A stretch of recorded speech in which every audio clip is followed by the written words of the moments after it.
What generally comes to mind when we think of gratitude? Is it being thankful for having a roof over our heads and food in our stomachs? Is it waking up feeling fortunate for your health and well-being? Or is it merely being happy to be surrounded by the people who love us? Regardless of what the traditional form of gratitude may seem to be, it is prominently displayed by Isaac Netero, the chairman of the Hunter Association. On top of this, the gratitude demonstrated by this complex character is profound and deeply rooted into the core of his being. The viewer initially sees this innocent old man as a wacky and eccentric character, with a tendency to create a little more than just mischief, but it's not really enough to raise any noticeable red flags at first glance. Despite this, however, he's way more than what meets the eye, and Netero's showings throughout the story demonstrate that within his pure-hearted notion of appreciation and recognition, there are subtle hints of evil that Togashi sprinkles in the beginning of the story that ultimately reveal the chairman's true nature by the end of the Chimera Ant Arc, crossing beyond all lines of reason and sanity. But is Netero either good or bad? Well, that's what we're here to figure out today. Hey guys, welcome back to Anime Analysis, a channel dedicated to discussing and analyzing the best characters anime has to offer.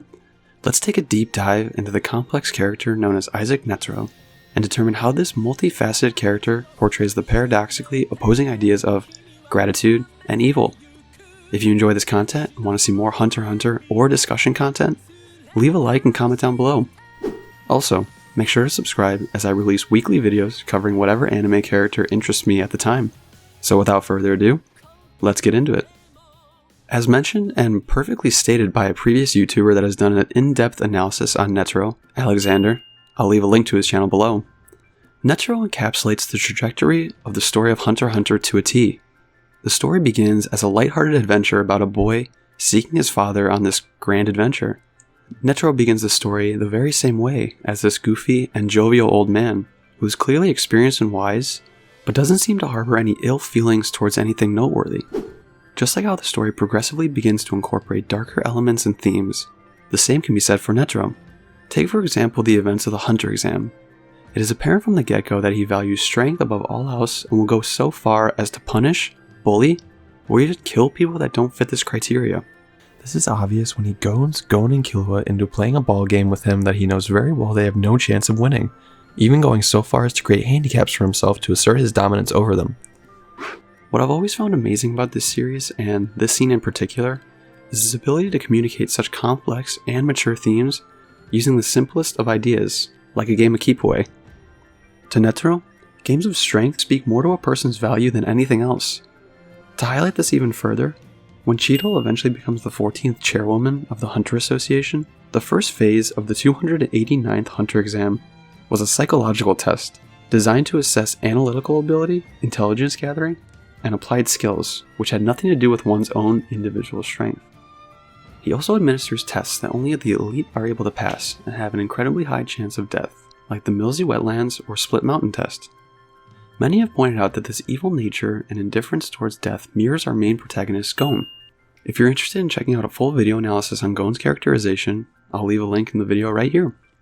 The last event is by far his most evil, as he creates a tournament bracket with the clear bias of strength in mind. He designs it so that Leorio, the perceived weakest applicant at the time, has the fewest attempts at achieving his license. On top of this, he formulates the bracket so that Gon will go through an agonizing fight, Killua may have the potential to run into his brother Illumi, and Kurapika would fight Hisoka, someone who has crucial information about the Phantom Troop, the group responsible for murdering his entire clan. None of these examples were necessarily focused on in the events of the Hunter exam arc, but they were still present, and just like the story's gradual progression into darkness, we get to see bits and pieces of Netero's character begin to develop, and this obsession with strength is further validated in the Chimera Ant Arc. But where did this obsession come from? What drove this man to accepting strength as the only source of worth and individualism? Well, I think the flashback during the Chimera Ant Arc helps to answer this question. As Netero trains in the mountains, he watches the snow fall as he recites the same prayer of gratitude and punches 10,000 times each day. He does this for 2 years straight until he's as fast as the speed of sound, completing the routine before the sun had even set. As the passage of time throughout the world flowed as normal, Netero's sheer dedication and gratitude for combat allowed him to reach a nirvana-like state. Nirvana is defined as the highest state that someone can attain, a state of enlightenment, meaning a person's individual desires and suffering go away. It seems to me that Netero suffered a crushing defeat by the hands of an unknown opponent. Netero declared that he would sacrifice everything to attain the strength he is seeking to achieve, and therefore end any suffering he would have felt through his inadequacies in combat.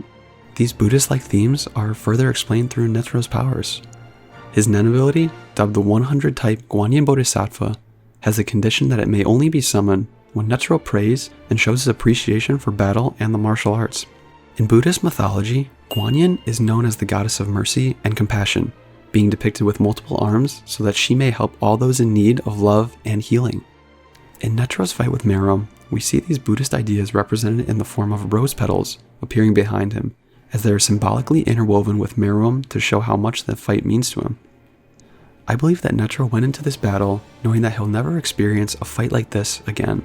The overwhelming sense of gratitude and appreciation he shows towards the Ant King illustrates Netero as the Buddhist representation of tranquility, strength, spirituality, and most importantly, gratitude. I won't delve into too many of the themes of Netero versus Meruem, as I'm saving that topic for another video, but leave a comment down below if you're interested. In contrast to Netero's grateful nature, he showcases an incredible evil against Meruem, resorting to bombing him with the miniature rose. While Isaac Netero symbolizes these peaceful Buddhist ideologies, he is still very much human and will resort to whatever is necessary to preserve his species. Going even further, you could take Netero's suicidal act as one of childish immaturity, given that there was no other way to win against the Ant King. The monster-like death in Netero and the human-like death of Meruem left Netero in a truly ambiguous place. In whatever way you look at it, Netero displays the evilest side of humanity through the most atrocious actions, while staying true to his heart and devotion to gratitude. So to answer the question posed at the beginning of the video, I believe Netero is a morally gray character who leans on the side of good. While he is harsh towards others, he is also equally as harsh towards himself. The juxtaposition between light and dark within Netero ebbs and flows seamlessly into a masterpiece of a character who ultimately got all that he dreamed of, a worthy adversary. Well, that's about it for our discussion on Isaac Netero. What are your thoughts on this character and his development throughout the story of Hunter x Hunter? I'd love to hear them in the comment section below. As always, make sure you like, comment, and subscribe for more anime analysis and discussion content videos. I'd love for you all to stick around. Take care everyone, and until next time, stay curious, anime fam.